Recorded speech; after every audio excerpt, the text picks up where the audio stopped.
बोल कृष्ण कन्हैया लाल की जय हो।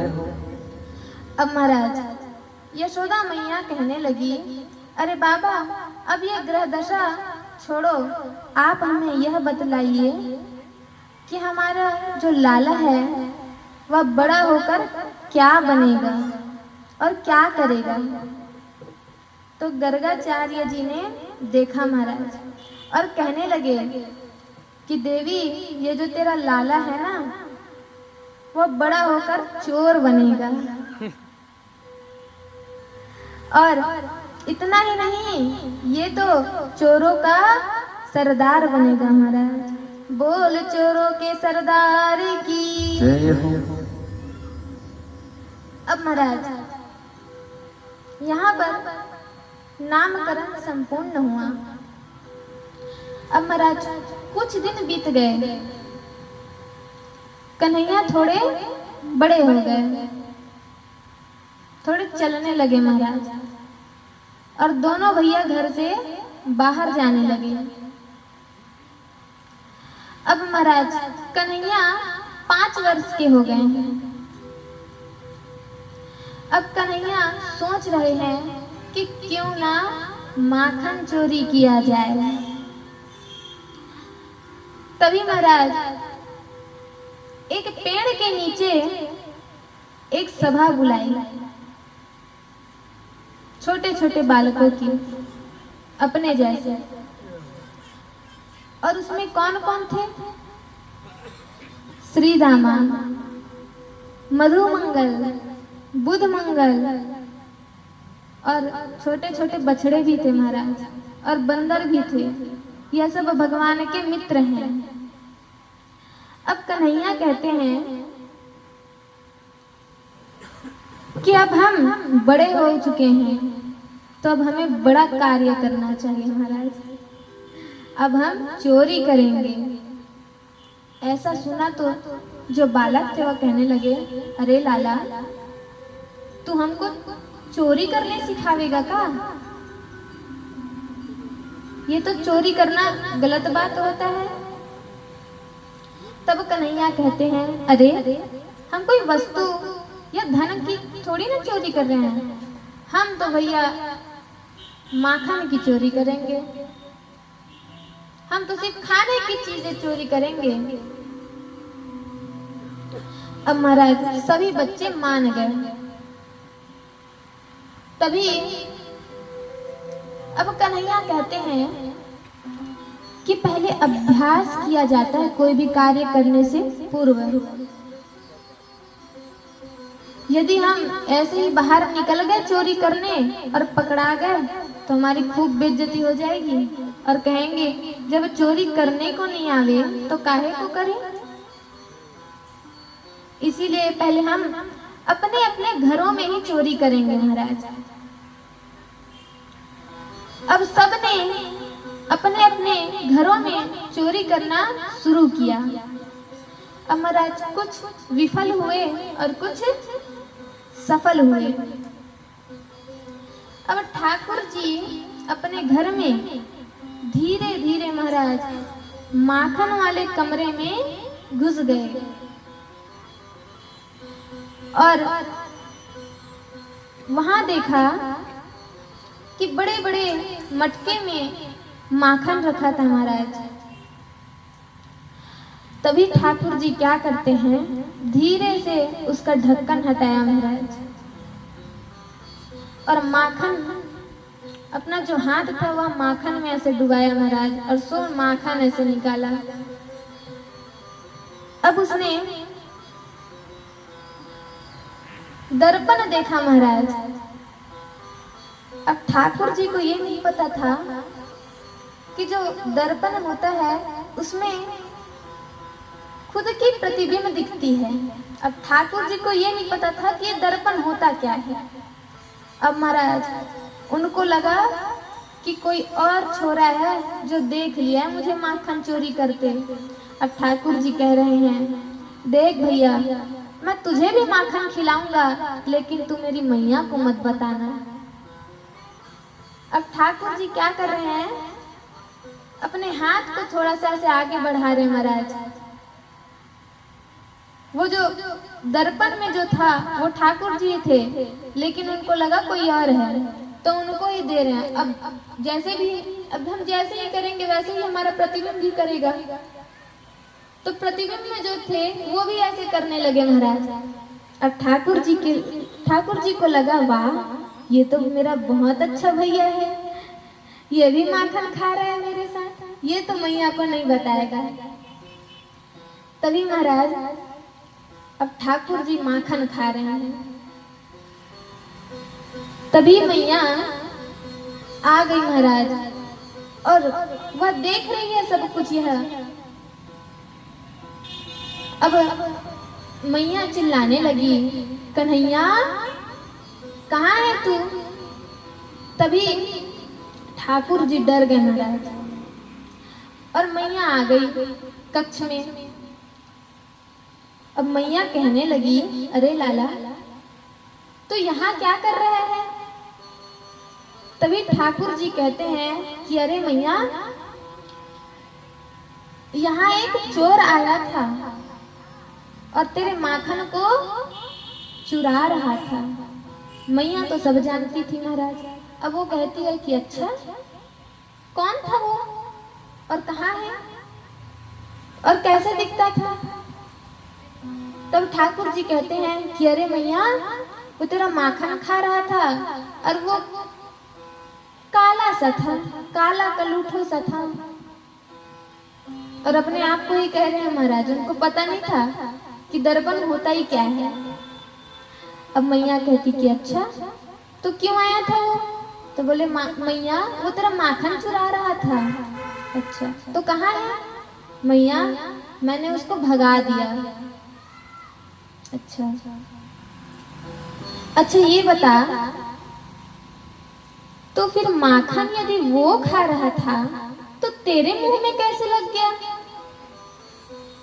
तब महाराज ठाकुर जी कहते हैं, अरे मैया, ये जो तूने सोने के कड़े पहनाए हैं और जब इसमें धूप लगती है तो ये बहुत चुभते हैं महाराज, चिरमिराहट उठती है, इसलिए मैंने माखन में डुबो लिए अपने हाथ को। अब मैया कहती कि अच्छा, तो फिर तेरी चिरमिराहट गायब हो गई? और चिरमिराहट अगर हाथ में था तो मुंह में कैसे लग गया माखन? अब ठाकुर जी कहते हैं कि मैया, ये चिरमिराहट कहीं ना कहीं तो जाएगी, तुम ये मेरे मुंह में आ गई तो मैं थोड़ा सा माखन खा लिया महाराज, और फिर वो चिरमिराहट मेरे पेट में चली गई तो मैंने थोड़ा सा माखन खा लिया।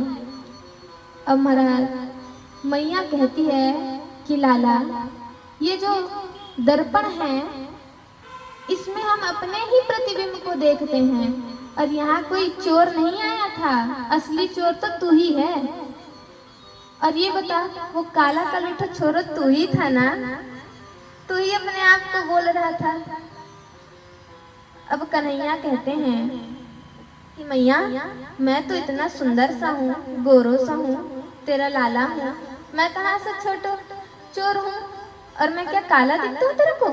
इतना सुंदर मेरा चेहरा है।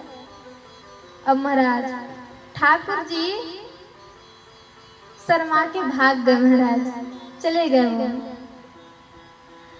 अब महाराज इस प्रकार ठाकुर जी ने सबसे पहले अपने ही घर में चोरी की। अब ठाकुर जी की जो ठाकुर जी के ग्रुप है महाराज, उनका नाम रखा, और क्या नाम रखा? बाल गोपाल चोर समुदाय, इनका ग्रुप का नाम था महाराज। जैसे हम भी ग्रुप बनाते हैं, चाहे वो महिलाओं की हो या पुरुष की हो, तो कुछ ना कुछ नाम देते हैं। जैसे हम भी स्कूल में थे तो हम लोग 4-5 ऐसे थे महाराज, तो हमारा भी ग्रुप था, और कई लोग हमारे ग्रुप का नाम भी रख देते थे। वैसे ही भगवान ने अपने ग्रुप का नाम रखा महाराज, लेकिन वो चोर थे, माखन की चोरी करते थे महाराज। अब कन्हैया कहने लगे अपने सखा से, अब हम बड़ी बड़ी चोरियां करेंगे, घर में क्या चोरी करना, अब हम बड़े चोर बनेंगे। और महाराज कन्हैया और उनके जो सखा थे वह सहजता से चोरी करते। अब महाराज इनके बारे में थोड़ा जान लीजिए। ये जो कन्हैया और कन्हैया के मित्र थे, सखा थे, वो पहले क्या करते हैं, इनकी जो टीम है उनके बारे में थोड़ा जान लीजिए। पहले कन्हैया खुद खाए, अपने सखाओं को खिलाए, फिर अपने बंदरों को खिलाए, और फिर माखन बच जाए तो मटकी फोड़ के भाग जाए। मतलब गोपियों को परेशान भी करते थे महाराज, लीला करते थे, इससे गोपियां प्रसन्न रहती थी। और अभी अगर हम लोग ऐसा करें तो माताएं तो हमें डंडा लेके मारने में निकल जाएंगे। अब महाराज सारी गोपियां ठाकुर जी के कारनामे से बहुत परेशान हो गई महाराज। और एक दिन गोपियां भगवान की शिकायत करने आए महाराज। शिकायत लेकर के आती है और मैया से कहती है कि मैया आज हम तेरे घर बधाई देने नहीं आए हैं, आज तेरे लाला की शिकायत करने आए हैं। तेरे लाला ने तो बहुत परेशान कर रखा है। लेकिन महाराज जिस दिन यदि गोपिया के घर भगवान नहीं जाते तो गोपिया भगवान के घर आ जाती बहाने से। अब महाराज एक गोपी कहने लगी कि मैया बोले तेरा लाला जो है ना, ये समय पर बछड़ा को छोड़ता नहीं, असमय समय से पहले ही बछड़े को छोड़ देते हैं महाराज। और बछड़ा जो होता है वह सारा दूध पी लेता है और हमारे लिए तो दूध बचता ही नहीं महाराज। और तभी यशोदा मैया कहती है तो इसमें कौन सी बड़ी बात है, तुम कह दिया करो कि समय से आ जाए, और यदि उसको इतना ही शौक है बछड़े को छोड़ने का तो समय पर आ जाए और छोड़ दे। तो गोपी कहती है कि मैया मैंने ऐसा ही किया था। एक दिन मैंने तेरे लाला को समझाया कि लाला तेरे को बछड़े खोलने का मन करता है तो समय आने पर खोल दिया कर, असमय में क्यों खोलता है। तो वह आंख दिखाता है महाराज और कहता है ए गोपी तेरा हाथ पर काम नहीं करता क्या, मैं क्या तेरा नौकर हूँ जो मैं तेरा काम करूंगा, ऐसा कहता है महाराज। समझाओ तो भी नहीं समझता, आंख दिखा के भाग जाता है। अब महाराज एक गोपी कहती है महाराज मैं जितने भी माखन रखती हूँ ये खाता भी है और मटकी को फोड़ के भी चला जाता है महाराज। अब मैया कहती है कि देखो यदि मेरे लाला को इतना ही माखन प्रिय है तो तुम सब उसे परोस के खिला दिया करो और तुम मेरे घर से चौगुना माखन लेकर चले जाया करो। तो महाराज गोपी कहती है कि मैया मैंने एक दिन तेरे लाला को पकड़ लिया और उससे कही कि लाला, तुझे यदि माखन इतना ही प्रिय है तो तू बैठ जा, मैं तेरे को परोस देती हूँ। तो कहता है, ए गोपी, क्या तू मुझे भिखमंगा समझती है जो तू मुझे परोस के खिलाएगी? तो मैंने भी कह दिया महाराज कि यदि इतना ही बड़ो बाप का बेटा है तो चोरी काहे करता है? तो कन्हैया कहता है कि अरे, चोरी करने का मजा ही अलग है, तू क्या जानेगी, तू भी कर ले। ऐसा उल्टा बोलता है महाराज। ठाकुर जी ऐसा चोरी कर रहे हैं महाराज। अब मैया कहती है कि देखो, मेरे लाला को ना हवा से डर लगता है। हवा का अर्थ होता है महाराज भूत, हम लोग भूत कहते हैं। तो मैया कहती है कि मेरे लाला को ना किसी से डर नहीं लगता, लेकिन उसे हवा से लगता है। तो जब भी लाला आए तो तुम सब हवा कह के चिल्ला दिया करो, सो ही वो भाग जाएगा।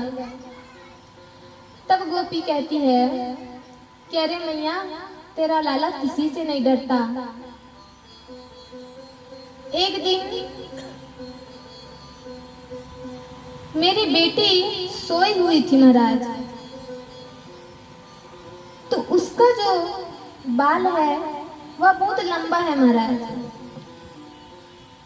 तो खटिए पे सोई थी, तो ये तेरा लाला गया और उसकी चोटी को उस खटिए पे बांध दिया महाराज, और जोर से हवा कह के चिल्ला के भाग गया महाराज।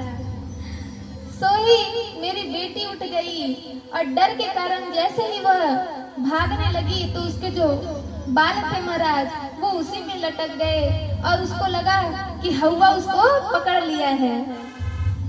और आज भी महाराज मेरी बेटी हवा ही हवा कहती रहती है, उसके अलावा तो कुछ कह ही नहीं पाती।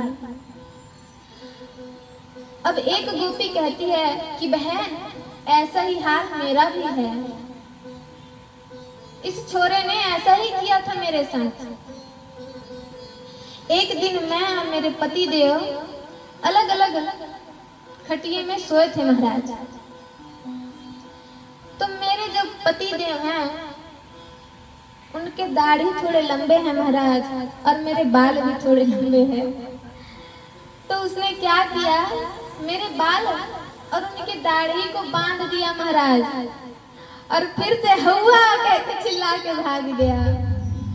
सो ही दोनों भागने लगे महाराज। तो पति देव कहता है अरे छोड़, अरे छोड़, और इधर पत्नी कहती है कि मैंने तो पकड़ा ही नहीं। महाराज उस दिन से आज भी, और मैंने तो अपने बाल ही कटवा दिया महाराज कि फिर से वो दोबारा ऐसा कर ना सके। ऐसे ऐसे शरारतें करता है महाराज। अब मैया परेशान हो गई। तभी मैया कहती है कि यदि अब एक काम क्यों नहीं करते, तुम उसे डांट लगा दिया करो, उसको डांट दिया करो। तो महाराज गोपिया कहती है, महाराज मैया, हम यदि उसको डांटते हैं तो ऐसी भोली सूरत बनाता है कि हमको ही हंसी आ जाता है महाराज, इतना दया आता है और हम हंस पड़ते हैं, लेकिन फिर से आंख दिखाकर भाग जाता है। हम तो उसे डांट भी नहीं सकते महाराज। तभी वहां से सारी गोपियां चली जाती है और गोपी कहती है, मैया ने तो कह दिया था कि यदि अब ये ऐसा करे तो तुम इसे पकड़ कर सीधे मेरे पास लाना, तो ही मैं मानूंगी कि मेरे लाला ने ऐसा किया। मुझे तो विश्वास नहीं है तुम लोगों पे। अब महाराज वो तो मैया थी, यदि हमारा बालक ऐसी कुछ करता है तो थोड़ी ना हम उसकी गलती पकड़ते हैं और सामने वालों को डांट देते हैं। ऐसे ही मैया की। अब सारी गोपियां ने विचार किया कि कुछ ना कुछ तो करना पड़ेगा। तो महाराज उस नगर में एक प्रभावती ताई थी।